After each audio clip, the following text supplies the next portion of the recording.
Hello दोस्तों। आज की इस वीडियो में आप सभी का स्वागत है। आज भी हम जीव जनन कैसे करते हैं इस अध्याय को जारी रखेंगे और इसका भाग 3 आज हम पढ़ेंगे। इससे पिछली वीडियो में हमने लैंगिक जनन और पुष्पी पौधों में लैंगिक जनन की प्रक्रिया को समझा था। इस वीडियो में हम मानव में लैंगिक जनन कैसे होता है इस बात पर हम चर्चा करेंगे। तो चलिए शुरू करते हैं। अब दोस्तों हम अपने जीवन में एक अवधि से गुजरते हैं जिसे हम यौवनारंभ कहते हैं। इस काल में हमारे शरीर में वृद्धि के साथ साथ कुछ अन्य बदलाव भी होते हैं। तो आखिरकार ये यौवनारंभ है क्या? आइए जानते हैं। यौवनारंभ शारीरिक परिवर्तनों की प्रक्रिया है जिसके कालक्रम में एक बच्चे का शरीर यौन प्रजनन में सक्षम वयस्क शरीर में परिपक्व होता है। तो ये इसकी परिभाषा हो गई। अब दोस्तों यौवनारंभ के समय हमारे शरीर में कुछ बदलाव आते हैं, जैसे कि लड़कों के चेहरे पर बालों का आना और आवाज में बदलाव। उदाहरण के लिए लड़कों की आवाज भारी होने लग जाती है।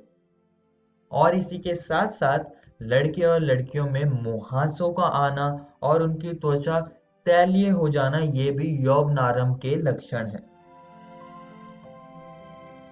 इन सारे बदलावों के साथ साथ कुछ और बदलाव भी आते हैं, जैसे कि शरीर के कुछ नए भागों जैसे कि कांख एवं जांघों के मध्य जननांगी क्षेत्र में बाल गुच्छे निकल आते हैं तथा उनका रंग भी गहरा हो जाता है।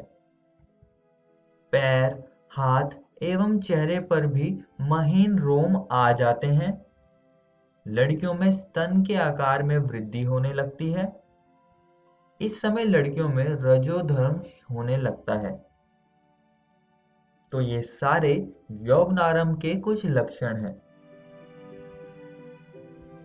ये सभी परिवर्तन महीनों एवं वर्षों की अवधि में मंद गति से हो रहे होते हैं और ये सब व्यक्तियों में एक समान गति से नहीं होते हैं। किसी में ये पहले होने लगते हैं और किसी में ये बाद में होते हैं। ये सभी परिवर्तन शरीर के लैंगिक परिपक्वता के पहलू हैं।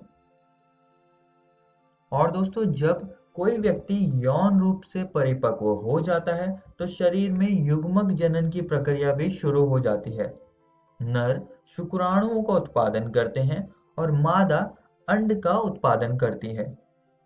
हम इन दोनों जनन कोशिकाओं के बारे में इससे पिछली वीडियो में बात कर चुके हैं।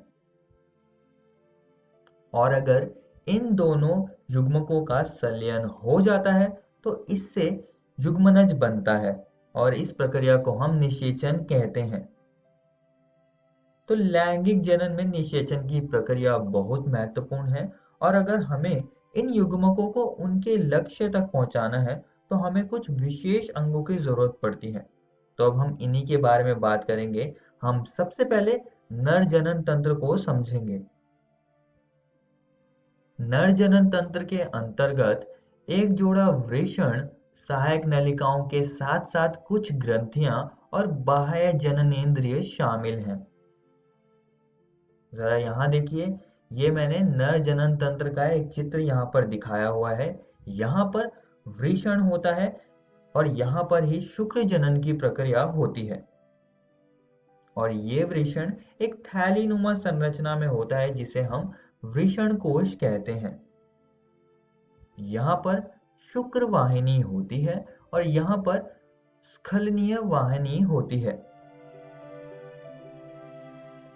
और दोस्तों नर जनन तंत्र में कुछ ग्रंथियां भी होती है, जैसे कि शुक्राशय, प्रोस्टेट ग्रंथि और बल्बोयूरेथ्रल ग्रंथि। इन सभी ग्रंथियों के बारे में हम आगे इस वीडियो में पढ़ेंगे। और इसका जो बाह्य जननेंद्रिय होता है वो होता है शीशन। और यहाँ पर मूत्र मार्ग होता है जो कि शुक्राणुओं एवं मूत्र का उभय मार्ग है। नर जनन कोशिका अथवा शुक्राणु का निर्माण वृषण में होता है। यह आप उसका चित्र भी यहाँ पर देख सकते हैं। यह उदर गुहा के बाहर वृषण कोश में स्थित होते हैं। इसका कारण यह है कि शुक्राणु उत्पाद के लिए आवश्यक ताप शरीर के ताप से कम होता है। दोस्तों, शुक्राणुओं के निर्माण के लिए शरीर के ताप से 2 से 2.5 डिग्री कम तापमान की आवश्यकता होती है, और आप सभी को ये बात याद रखनी है। और एक और बात जो मैं आप सभी दोस्तों को बताना चाहता हूँ कि जो टेस्टोस्टेरोन हार्मोन होता है, आपने इस हार्मोन के बारे में सुना होगा। ये पुरुष लैंगिक हार्मोन है, और ये हार्मोन शुक्राणुओं के उत्पादन के लिए और यौवनारंभ के समय जो भी बदलाव आते हैं लड़कों के अंदर, उसके लिए ये जिम्मेदार है। अब दोस्तों, जब शुक्राणुओं का निर्माण होता है तब ये मैथुन के दौरान शुक्र वाहिनी से मूत्र मार्ग तक जाते हैं। तो मूत्र मार्ग शुक्राणुओं एवं मूत्र दोनों के प्रवाह के उभय मार्ग है, और आप सभी को ये बात भी याद रखनी है। और फिर अंत में शुक्राणु बाहर आ जाते हैं। अब हम नर जनन तंत्र की ग्रंथियों के बारे में पढ़ेंगे। प्रोस्टेट तथा शुक्राशय अपने स्राव शुक्र वाहिका में डालते हैं, जिससे शुक्राणु एक तरल माध्यम में आ जाते हैं। इसके कारण इनका स्थानांतरण सरलता से होता है। साथ ही यह स्राव उन्हें पोषण भी प्रदान करता है। अब हम बल्बो यूरेथ्रल ग्रंथि को समझ लेते हैं। यह एक क्षारीय द्रव का स्राव करता है। यह द्रव मूत्र मार्ग में मूत्र अवशेषों की अम्लता को बेअसर करता है। योनि की अम्लता को बेअसर करने में यह मदद करता है। बल्बो यूरेथ्रल ग्रंथि का स्राव मैथुन के दौरान शीशन में स्नेहन, जिसे हम अंग्रेजी में लुब्रिकेशन कहते हैं, उसे प्रदान करने में भी सहायता देता है। अब दोस्तों, हम शुक्राणु के बारे में थोड़ी बात करेंगे। ये शुक्राणु सूक्ष्म संरचनाएं होती है, जिनमें मुख्यतः आनुवंशिक सामग्री या आनुवंशिक पदार्थ इनमें होता है, और इसमें संदेश होता है नई संतति को बनाने के लिए। तथा इसमें एक लंबी पूंछ भी होती है, जो कि इन्हें मादा जनन कोशिका की ओर तैरने में सहायता देती है। आइए दोस्तों, अब मादा जनन तंत्र को समझ लेते हैं। इसके अंतर्गत एक जोड़ा अंडाशय के साथ साथ एक जोड़ा अंडवाहिका, एक गर्भाशय, एक ग्रीवा, एक योनि और एक जोड़ा स्तन ग्रंथियां आती हैं। यहाँ पर दोस्तों जो स्तन ग्रंथियां हैं, ये शिशु को पोषण प्रदान करती है जन्म के बाद, और इसके बारे में हम यहाँ ज्यादा विस्तार से नहीं पढ़ेंगे। तो आइए अब मादा जनन तंत्र को देख लेते हैं। यहाँ पर मैंने इसका चित्र दिखाया हुआ है, और यहाँ पर अंडाशय होता है, जहां से अंडाणु यानी कि अंड कोशिका निकलती है। यहाँ पर अंडवाहिका होती है, जिसे हम फैलोपियन ट्यूब भी कहते हैं, जो कि अंड कोशिका को लेके जाती है। दोनों अंडवाहिकाएं संयुक्त होकर एक लचीली थैलीनुमा संरचना गर्भाशय का निर्माण करती है। गर्भाशय ग्रीवा द्वारा योनि में खुलता है। तो ये मादा जनन तंत्र के कुछ महत्वपूर्ण भाग हो गए। अब दोस्तों, ये जो अंड कोशिका होती है, ये अंडाशय से अंडोत्सर्ग की प्रक्रिया से बाहर निकलती है। ये अंड कोशिका फिर फैलोपियन ट्यूब के रास्ते जाने लगती है, ताकि ये निषेचन कर पाए, ताकि इसका निषेचन हो सके। अब देखते हैं कि निषेचन में आखिरकार होता क्या है।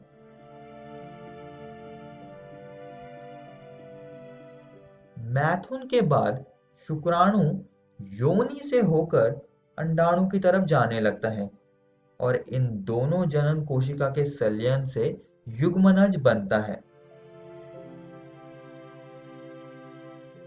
और ये युग्मनज गर्भाशय की दीवार से जाके चिपक जाता है। इस प्रक्रिया को हम अंतरोपण कहते हैं। अब दोस्तों, हम इस चीज को तब युग्मनज कहेंगे जब नर आनुवंशिक पदार्थ और मादा आनुवंशिक पदार्थ का संलयन हो जाए। तो ये बात भी आप सभी दोस्तों को याद रखनी है। फिर इसके बाद युग्मनज जब बन जाता है तो इसके बाद एक और चरण आता है जिसको हम कहते हैं भ्रूण विकास। और इसमें जो युग्मनज होता है वो कई बार विभाजित होकर कई सारे विभाजनों के बाद वो भ्रूण में बदल जाता है। और ये सारी गतिविधियां गर्भाशय में होती हैं। और दोस्तों फिर ये भ्रूण और ज्यादा वृद्धि करने लगता है। ये प्लेसेंटा की सहायता से वृद्धि करता है और यहाँ पर हम इस भ्रूण को फीटस कहेंगे। तो हर महीने मादा का शरीर गर्भाशय को तैयार करता है इन सब चीजों के लिए, इन सब प्रक्रियाओं के लिए इसको तैयार करता है। और दोस्तों ये जो भ्रूण होता है ये जो पोषण प्रदान करता है ये प्लेसेंटा की सहायता से करता है।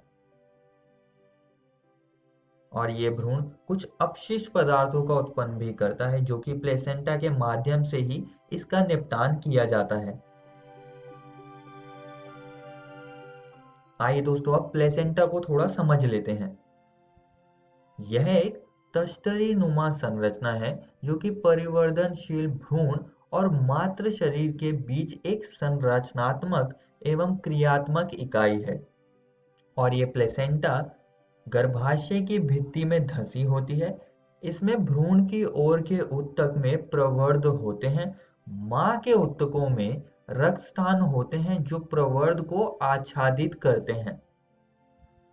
यह मां से भ्रूण को ग्लूकोज, ऑक्सीजन एवं अन्य पदार्थों के स्थानांतरण हेतु एक बृहद क्षेत्र प्रदान करते हैं। अब दोस्तों जब भ्रूण का पूर्ण विकास हो जाता है जिसमें कि लगभग 9 मास का समय लगता है, उसके बाद जो चरण आता है उसे हम प्रसव कहते हैं, जिसे हम सरल भाषा में शिशु का जन्म कहेंगे। और दोस्तों ये गर्भाशय की परतों में कुछ संकुचन के कारण होता है।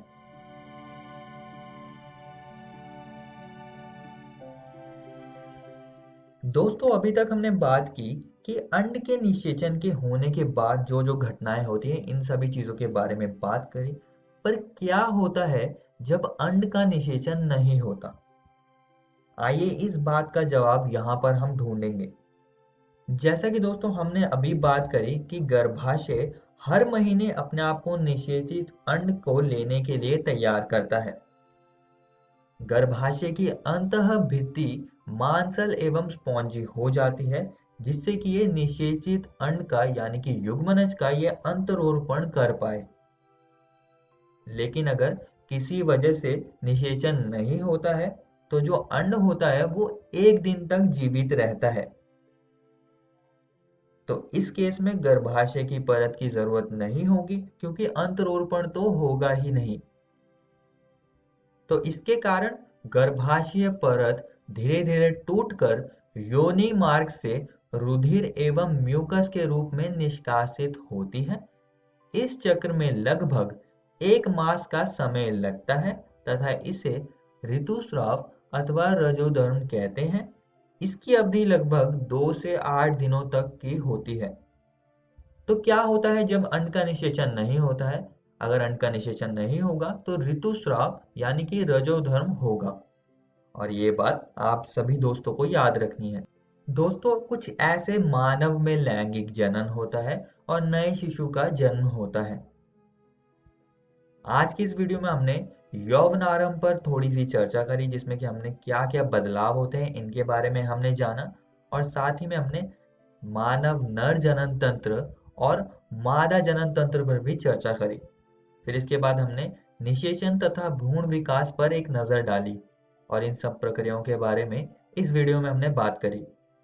और दोस्तों मैं आप सभी को एक और बात बताना चाहता हूँ कि आज हमने आपकी एनसीईआरटी किताब के ये सारे टॉपिक्स को कवर कर लिया है, इनको हमने खत्म कर लिया है। आप इसको जरूर घर से किताब से पढ़कर आइएगा। इससे अगली वीडियो में हम जनन स्वास्थ्य को समझेंगे। धन्यवाद।